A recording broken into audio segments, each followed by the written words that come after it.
of Yahweh revealed. First thing I asked my friend, I said, Rick, what report? He said, no, let's keep reading. I said, no, we're not going to keep reading. We're going to stop right here. What report is that Isaiah is saying, who will believe this report? Who will accept this version? I couldn't get no answer, because the Christians know that there's no report in the book at all that says someone would come and die for your sins. There's no report written that a virgin would be born and die for the sins of Israel. That's not a report. We have no such report as that anywhere through the Creator's words. There is no report. As a matter of fact, we know that there's not a report that someone would die for your sins, because the Creator himself stated emphatically throughout the Holy Scriptures that no one can die for another man's sin. He said that. Now, was he lying?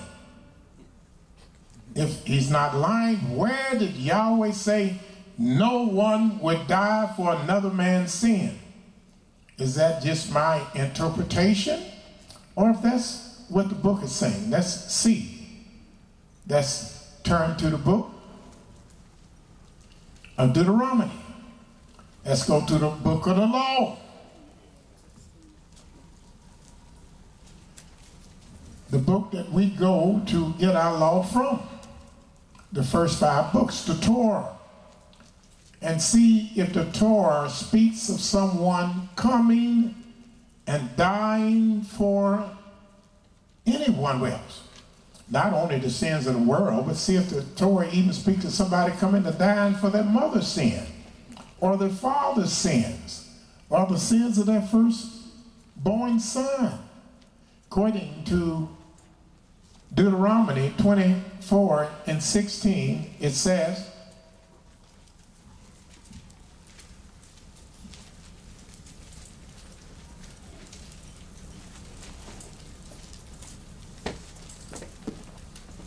Deuteronomy chapter 24, verse 16. The fathers shall not be put to death for the children, neither shall the children be put to death for the fathers. The fathers shall not be put to death for the sins of the children. Yes, sir. Neither shall the children be put to death for the fathers. And then the Creator comes out and said, neither shall the children be put to death for the fathers. Because somehow, in the Creator rationalizes things that don't seem right. It just don't seem right that someone else that had to pay for someone else's bad behavior. So he said, you shall not be put to death for the sins of the fathers. And then we go to the book of Exodus, the 32nd chapter. Because within the confines of the 32nd chapter, we have a person, we have an individual that actually tried to die for someone else's sins. We have who the Creator said out of his mouth was the greatest prophet that ever lived. And said there will never be another prophet like Moses. Even though Christ was called a prophet, even though Christ said the greatest prophet was John the Baptist, the Creator said there will never be another prophet on earth like Moses. And here we find, according to the book of Exodus 32nd chapter, the 30th verse, it said, And it came to pass on the morrow that Moses said unto the people, Ye have sinned a great sin. Ye have sinned a great sin. In other words, what's a great sin? If I look for a great sin, I can't think of a greater sin than idolatry. Idolatry is when a man or woman worships someone else other than the Most High. Idolatry is greater than adultery. Of course, idolatry is called spiritual adultery. Adultery is when a man's wife lay with someone else other than him. Idolatry is when Yahweh's bride, who he said was Israel, would lay and serve another god other than him. That's greater than physical adultery. It got the title idolatry, and it got the title as the great sin. And Moses said the people have sinned a great sin. And now I will go up unto Yahweh. Peradventure I shall make an atonement. Because I know he want to kill you for what you're doing. I know he want to wipe you off the face of this earth. But let's peradventure, let's imagine that I'm able to go and make an atonement for you. Peradventure I shall make an atonement for your sin. And Moses returned unto Yahweh and said, Oh, this people have sinned a great sin. So this people have sinned a great sin. And have made them gods of gold.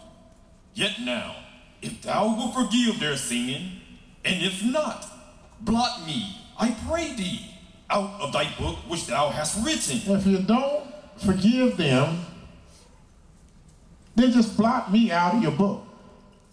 Take me away, and not only take me away, blot my name out of the book of life, the book that you have written. Take me out of it. I don't even want to be in it. Take me out if you can't forgive this people for this great abomination that they have done. Let's see what Yah said.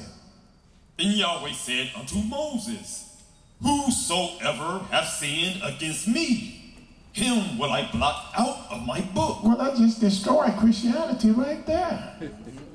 That just put an end to Christianity. Whosoever has sinned against me, him will I blot out of the book. Therefore now go, lead the people unto the place now get out of my face and go back and lead the people before I really do something to you. Get on out of here and go back and lead the people and tell me what you're going to do and who to blot names. Just get on out of here and lead the people and do what I told you to do. Behold, my angel shall go before thee. He's going to go with you. Nevertheless, in the day when I visit. Nevertheless, in the day that I visit your iniquity, in the day that I visit you, I'm still going to punish these people. I will visit their sin upon them. I will visit their sin upon themselves. Upon them. And here the greatest man in the Bible tried to intervene. Moses. And who is Moses to the Most High? Let's look in the next chapter, the 33rd chapter, if you want to see the relationship that Moses had with the Most High. He said in the book of Exodus 33, verse 11. And Yahweh spake unto Moses face to face. And Yahweh spake unto Moses face to face, as a man speaketh unto his friend. In other words, they described in vivid detail what kind of conversation they have. And we know that a man don't talk face to face on the telephone. We know you don't talk face to face on a walkie-talkie. You can't talk face to face if you're talking and he's behind a tree. The only way to talk face to face is for him to face you and you to face him. And that's the kind of relationship that Yah had with Moses. They spoke to one another face to face, as a man speaketh unto his friend. That's the kind of man Moses was. And then if we look in the book of Numbers, the 12th chapter.